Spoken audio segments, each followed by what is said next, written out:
How's everybody doing out there? I'm your host Joey Pucks. Before we get into today's no-nonsense video, just a quick reminder that you can find me on Twitter, Instagram, and Twitch. You'll find links in the video description below. The information's on the screen right now. With that out of the way, let's get into it. Today's video is one that I went back and forth on whether or not I should make it. I've seen a lot of build videos out there over the last few weeks when it comes to Division 2. High DPS builds, high armor builds, your 377s, etc., etc. I've made what I consider a Berserk Light build, and in the next few minutes, that's what we're going to cover.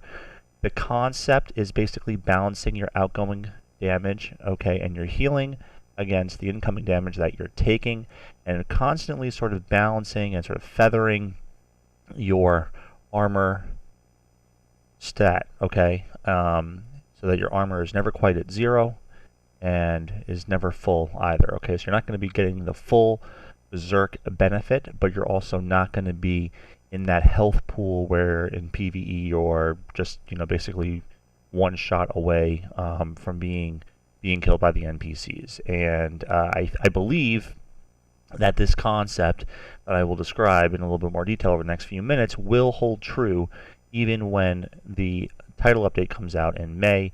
There is talk that Berserk, which is one of the talents that is important here, will be going to an 11 offensive stat requirement, and Perseverance, or Preservation, I should say, Preservation, weapon talent will be going to 7 defense. Now, I've managed to come up with an 11.7.0 build, so hopefully this is still attainable when the new title update comes out. But even if it's not, there's other ways to make this work, because the concept, I think, still applies. Okay, so you're constantly sort of working the clutch, so to speak, and sort of balancing your outgoing damage and your healing against the incoming damage you're taking. So this build basically starts with Berserk as my talent. Okay, and so for right now, no offensive stat requirement, but we believe it will be 11 in the coming weeks, so this will have to be tweaked slightly. But it starts with Berserk, okay, and that is going to interplay with the following other talents that I have. On my knees, I have Patience, okay, where when I duck in a cover, I will start armor regeneration. I also have Preservation on both of my weapons here, okay, so killing enemy repairs 5% armor over 3 seconds. So the idea here is that I'm going to take damage, okay, Berserk will proc, okay, my damage output will increase. I will kill an enemy, I will get a little bit of armor back, so I have a little bit more survivability. Okay, I will immediately start taking damage again. My Berserk starts to will continue to proc, my damage will increase, and you're constantly sort of playing that balance game. And not dipping into your health pool. It's all about your armor level when you're playing. Going through the rest of the build, okay, because we're trying to do these in under 5-minute videos here, if possible. Okay, I've got, I basically spec'd for AR and SMG, so I have Sokolov as my face mask. Okay, we've looked at the vest. Most important thing here is the Berserk talent. Okay, it also is Fenris because I want the assault rifle damage. Okay, another Fenris piece here giving me headshot damage, and now we'll proc protection from elites on the backpack. Again, some bonus armor, some health. Weapon damage modifier, okay, more damage to elites. Araldi, gloves, more weapon damage and some SMG damage, and then Patience. And the good thing about this is that you can sort of dictate when your armor comes back, okay? So I'm taking damage, Berserk is proccing, oh, I really need armor, I can duck into cover, okay? I can hit my fixer drone and start getting healed that way, have my armor level come back up, but I also control, hey, I stick my head out of cover again, I engage enemies, I take damage, and Berserk starts to perk. So, when you use this build, you'll see you're never quite really at zero armor, but you're never at full armor either. You're just constantly playing in that spectrum in between, okay?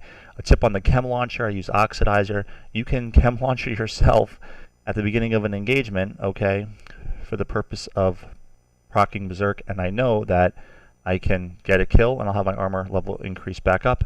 I can hit my drone if it's available and start the armor regen process, or I can just duck into cover and proc Patience. Now listen, when the next title update comes out, the expectation is that Patience is going to go to a higher threshold level, so I don't think patience will be usable in this build, even at the 1170 stat distribution that I was experimenting with earlier. So in the grand scheme of things, this part of the build may not be viable in a few weeks, but I still will have the healing drone, okay? I still will have preservation on my two weapons, okay? And I also, in one spot here, have armor on kill in the defensive mod slot. So again, the idea is that there are multiple ways to exert influence over how much armor you have other than simply holding down the D-pad or whatever your keybind is in order to use an armor kit. And that's basically it. So I hope you found this video helpful and informative. I think the concept will continue to apply, so think about that as you're constructing your builds. If you have any interesting builds that you're using aside from sort of the glass cannon builds that I've seen videos on, or the 377 type of builds that people have been putting out videos on, I'm interested to hear about them. And yeah, hopefully this is of somewhat help to you, and that's it. So I will see you guys next time. Peace.